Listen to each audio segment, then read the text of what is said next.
Sekarang tanyakan tahlilan itu apa? Anda faham atau tidak tahlilan itu apa? Tahlilan adalah kandungan di dalamnya adalah doa. Kemudian tahlilan itu dibahas oleh para ulama, bukan Anda, bukan dia yang bertanya. Makanya orang yang mempertanyakan tentang tahlilan itu menunjukkan, mohon maaf, ketidakmengertian dia tentang ilmunya para ulama. Tahlilan itu ada judulnya khusus di dalam bab fikih, bukan tahlilan. Tahlilan itu kelihatannya spesial negeri kita ini. Tahlilan karena ada la ilaha illallah, namanya tahlilan. Sebenarnya tahlilan itu sudah masuk dalam, makanya aneh sekali kalau orang itu mengatakan begitu.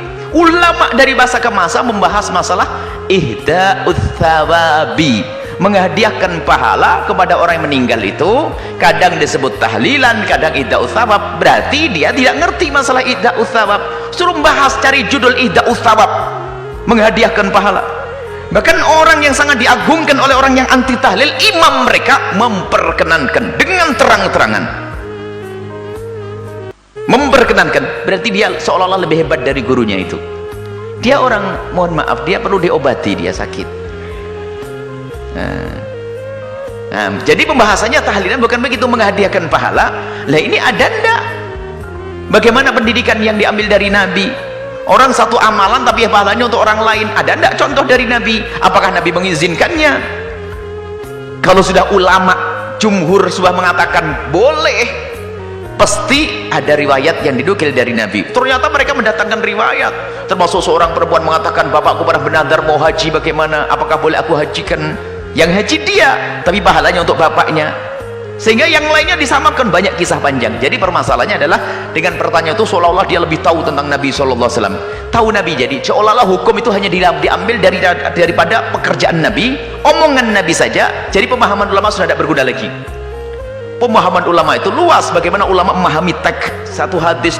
Kalau satu permasalahan akan didatangkan semua riwayat-riwayat hadis yang ada sangkut pautnya dengan permasalahan itu, dikumpulin dulu, dikumpulin dari Quran, dikumpulin hadis Nabi, dikumpulin, barulah disimpulkan. Makanya kalau orang tiba-tiba mengambil satu hadis langsung dipakai, ini bisa perang terus dengan saudaranya. Kayak ketemu tadi hadis itu, manjaro izarahu ma'asfala al-ka'baini fahuwa finnar, yang di bawah telap mata kaki di neraka. Baca itu toh langsung neraka. Loh, Abu Bakar di neraka dong, bajunya turun di bawah mata kaki. Loh kan nggak sadar karena ada riwayat yang lainnya. Jadi yang diperkenankan itu bukan harus sesuatu yang memang pernah dilakukan Nabi, tapi Nabi secara umum mengizinkan. Coba kalau di dalam tahlilan itu apa sih di dalamnya? Di dalamnya adalah bagaimana biasakanlah kamu itu untuk bisa memberikan sedekah. Sedekah itu pasti diterima.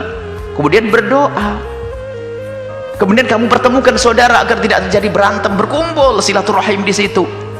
Kemudian setelah itu ada tausiah di dalamnya. Kemudian ada ihda'ut thawab, menghadiahkan pahala. Mana yang haram?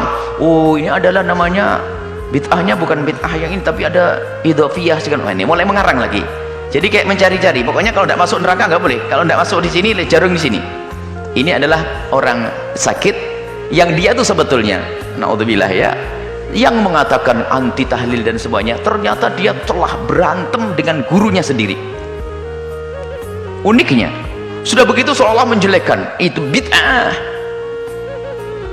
Sampai saya kemarin ada orang beri kabar, kok masih ada ya orang bahas begitu, kunut katanya bid'ah, ajib, dengan tegasnya. Ada video kecil yang dibagi, ajib, kunut bid'ah. Imam-imam mereka saja sudah mengatakan nggak apa-apa kok kunut. Ini hanya khilaf di antara madhab. Jadi memang kedangkalan ilmu seseorang. Makanya yang tiba-tiba mengatakan bid'ahnya kunut itu biasanya satu paket yang serta-merta mengatakan bid'ahnya tahlilan ini, dan dia tuh sudah berlawanan dengan guru-guru mereka sendiri. Karena itu bukan ilmu dia, hawa nafsu dia. Hawa nafsu. Allahu a'lam bishawab. Jangan dosa dengan hawa nafsu. Jadi tahlilan itu isinya apa? Apakah diajarkan Nabi? Masalah dilakukan di depan Nabi atau tidak? Ini bukan sesuatu kebaikan yang ada hari ini tidak harus pernah dilakukan pada zaman Nabi, tapi mungkin Nabi mengisyaratkan, Nabi memerintahkan terang-terangan, atau Nabi mengisyaratkan dalam satu dalil umum, bisa. Kalau Nabi mengatakan hendaknya kalau kamu mendapatkan nikmat syukuran. Lah kok syukuran haji jadi bid'ah itu gimana? Oh, nikmat kan orang bisa haji, bid'ah. Karena Nabi tidak mengajarkan syukuran haji, walah habis semuanya. Tentunya pindah rumah syukuran, bid'ah. Ajib, orang pindah rumah biar dibacain doa, tetangganya bid'ah, aneh bener dong, syukuran rumah saja kok bid'ah, itu ada apa ini? Sudah dicetak lidahnya, ini lidahnya itu bengkoknya bid'ah begitu, itu nasib itu orang. Naudzubillah. Semoga Allah mengampuninya dan berikan hidayah kepadanya. Selesai, wallahu alam bisawab. Jadi untuk masalah tawassul tahlil kita punya pembahasan dan sudah ada videonya.